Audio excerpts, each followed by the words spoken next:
ሴቶችን ተፈላጊና ተወዳጅ የሚያደርጉ ባህሪያት የተለያዩ ቢሆንም ጥናቶችና የስነ-ልቦና ባለሙያዎች በተደጋጋሚ የሚጠቅሷቸው ቁልፍ ባህሪያት አሉ።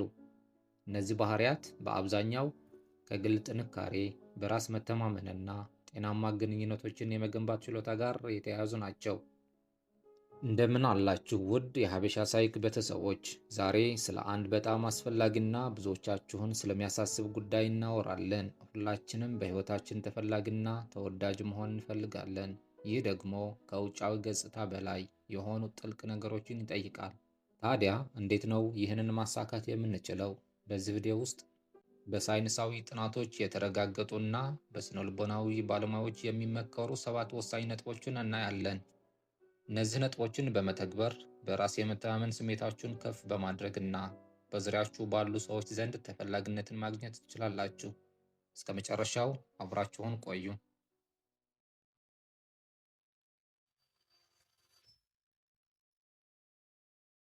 ሴቶችን ተፈላጊና ተወዳጅ የሚያደርጉ 7 ባህሪያት ውስጥ የመጀመሪያው በራስ መተማመን ነው። በራስ መተማመን የዘመናችን ግኝት አይደለም። ይልቁንም በጥንታውያን ስልጣኔዎችም ቢሆን በራሳቸው የሚተማመኑ ሴቶች በህብረተሰብ ውስጥ ትልቅ ቦታ እንደነበራቸው እናውቃለን። ለዚህ ደግሞ ግብፃዊቷ ንግሥት ክሊዮፓትራ ዋነኛ ምሳሌ ናት።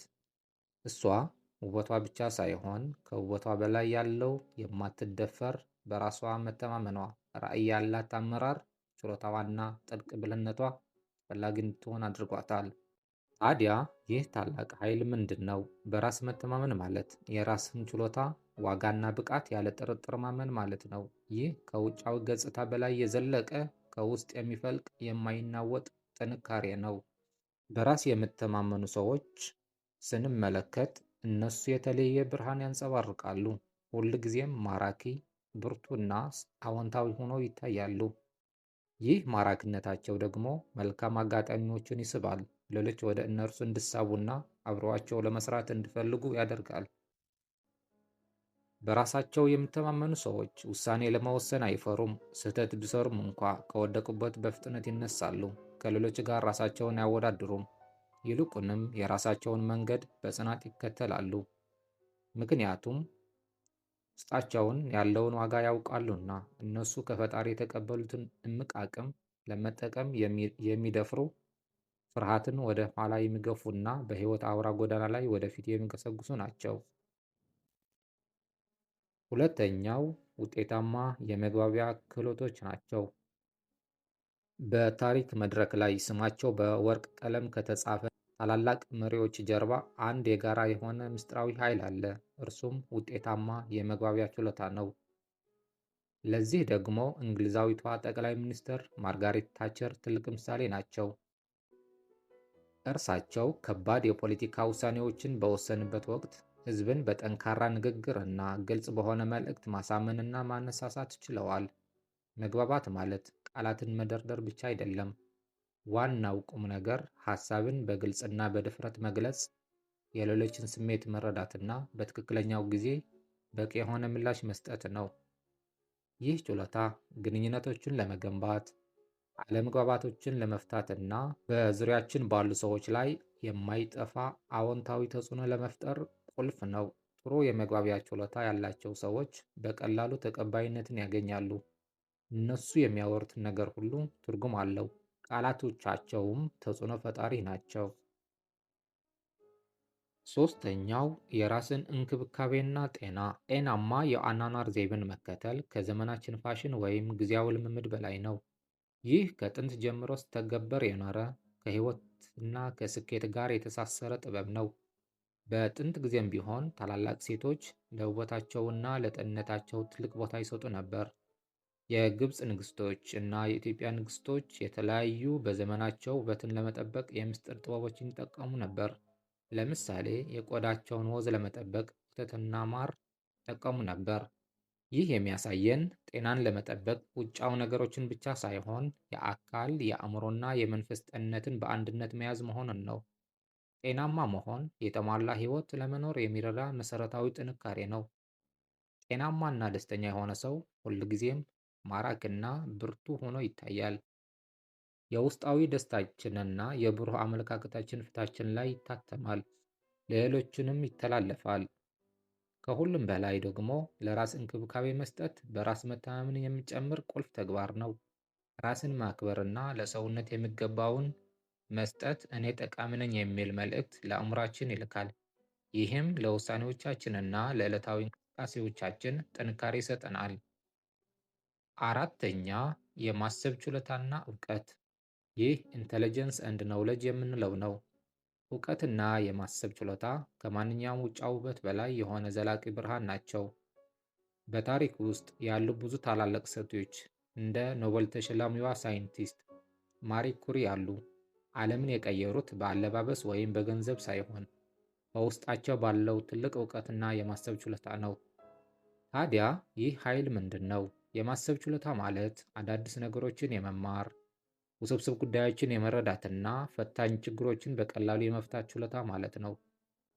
አስተዋይና እውቀት ያላት ሴት በየትኛውም ውይይት ውስጥ ማራኪና አነቃቂ ትሆናለች። ሀሳቧን በድፍረት ትገልጻለች፣ ለሌሎችም አዲስ እይታ ትሰጣለች። ይህም ከማንኛውም ሰው አክብሮትን ያመጣላታልና ለስኬት በሯን ይከፍትላታል። አምስተኛ፣ ደግነትና ርህራሄ ነው። በታሪክ ውስጥ አንዳንድ ሴቶች የልብ ንግስቶች ተብለው የተጠሩት በደግነታቸውና በርህራሄያቸው ነው። ከእነዚህ ውስጥ ማዘር ቴሬዛ እና አበበች ጎበና ይጠቀሳሉ። እሳቸው ያለምንም ጥቅም ለብዙ ሚሊዮኖች ሕይወት ብርሃን ሆነዋል። የደግነትና የርህራሄ ኃይል ለሌሎች ሰዎች ደግ መሆን ስሜታቸውን ከልብ የመረዳትና ከእነሱ ጋር ማዘን ማለት ነው። ደግና ርኅሩህ ሰዎች በቀላሉ ትክክለኛ ግንኙነቶችን ይገነባሉ፣ በዙሪያቸው ባሉ ሰዎች ዘንድም በታላቅ ፍቅር ይወደዳሉ። ደግነት የነፍስ ውበት ነው። እሱን ስናንጸባርቅ ዓለምን እናደምቃለን። ስድስተኛ፣ የራሳችሁን ማንነት ወይም አስመሳይነት የሌለበት ሕይወት መኖር ማለት ነው። በታሪክ መዝገብ ላይ ትክክለኛ ቦታ ያገኙ ሰዎች ምስጢር ቢኖር እውነተኛ ማንነታቸውን በድፍረት መግለጻቸው ነው። ለዚህም ታዋቂዋ ሜክሲካዊት አርቲስት ፍሪዳ ካህሎ ዋነኛ ምሳሌ ናት። እሷን የራሷ ማንነት፣ ስቃይና ስሜት በስዕሎቿ ላይ በግልጽ በመግለጽ የዘላለም ተወዳጅነትን አግኝታለች።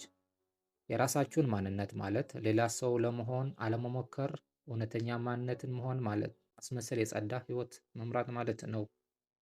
እውነተኛ ሰዎች ታማኝና ማራኪ ሆነው ይታያሉ፣ ምክንያቱም በውስጥም በውጭም አንድ ናቸውና። ማስመሰል ግን ግንኙነቶችን ያበላሻል፣ የውስጥ ሰላምን ያሳጣል። ይህንን ኃይል ለማዳበር በመጀመሪያ ራስን ማወቅ አስፈላጊ ነው። ያላችሁን ጥንካሬና ድክመት፣ ምን እንዳላችሁ፣ ምን ደካማ ጎን እንዳላችሁ ማወቅ በጣም ያስፈልጋል። ከዛ ሀሳብና ስሜትን በግልጽ መግለጽ ማስቀመጥም ይጠበቃል። ከሁሉም በላይ ደግሞ ከሌሎች ጋር ራሳችን አለመወዳደርና የራሳችን መንገድ በመከተል ነፃነትና የማይናወጥ በራስ መተማመን ያጎናጽፋል። ሰባተኛ፣ ለህይወት ያለን ፓሽን እና አዎንታውነት ማለት ነው። በህይወት ውጣ ውረድ ውስጥ እንኳን ፈገግታንና አዎንታውነትን እንደ ብርሃን ያንጸባርቃሉ። በህይወታቸው ብዙ ህይወትን የሚያልፉ ሴቶች በዓለማችን ተጽዕኖ የመፍጠር ሂደታቸው ትልቅ ነው። ከነዚህ ውስጥ ኦፕራ ዊንፍሬ አንዷ ናት። እሷ በህይወቷ ላይ ባላት ጥልቅ ፍቅርና በማይናወጥ አዎንታዊ አመለካከቷ በሚሊዮኖች የሚቆጠሩ ሰዎችን አነሳስታለች። ለህይወት ፍቅር ማለት ለህይወት ጉጉት ማሳየት፣ በየትኛውም ሁኔታ ውስጥ አዎንታዊ አመለካከት መያዝና ፈገግታን አለመንፈግ ማለት ነው። አዎንታዊ ሰዎች በዙሪያቸው ያሉትን ሰዎች ያነሳሳሉ፣ የብርሃን ምንጭ ስለሚሆኑም ማራኪና ተፈላጊ ሆነው ይታያሉ። ይህን ኃይል ለማዳበር አመስጋኝ መሆን በጣም አስፈላጊ ነው። ሁል ጊዜ አዎንታዊ አመለካከት ህይወትን የሚቀይር አስማታዊ ኃይል ነው። አስተያየታችሁንና ሀሳባችሁን በኮመንት ሴክሽን ላይ ያስቀምጡልን። ቪዲዮውን ከወደዳችሁት ላይክ በማድረግ እና ቻናላችን ሰብስክራይብ በማድረግ የቤተሰባችን አባል መሆን እንዳትረሱ። በሚቀጥለው አስተማሪ የሆነ ቪዲዮ እስከምንገናኝ ድረስ መልካም ጊዜ